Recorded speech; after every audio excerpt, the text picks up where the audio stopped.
Double acting actuators don't have a fail-safe position.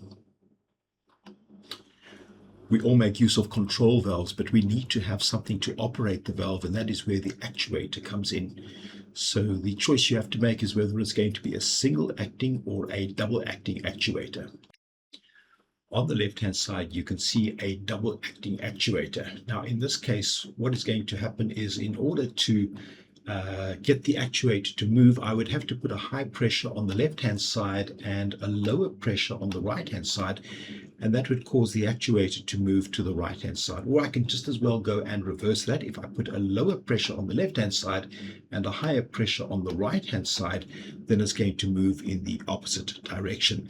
Now compare that to the single acting actuator, which has got a spring built into it. In the case of the single acting actuator, if I give it a pressure, it's going to move the actuator, and if I take the pressure away, the spring is going to return the actuator to its normal position. The problem with a double acting actuator is that you need air to close it and air to open it, and if you lose your air supply, it's going to freeze in the last position.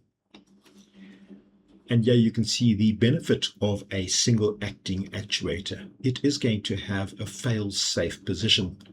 Using my own little acronym at the bottom left-hand side, you can see that we can have an air to open or spring to close. In other words, it's going to fail in the closed position.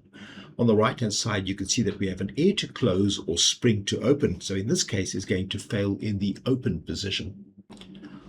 Always think of the safety of your plant.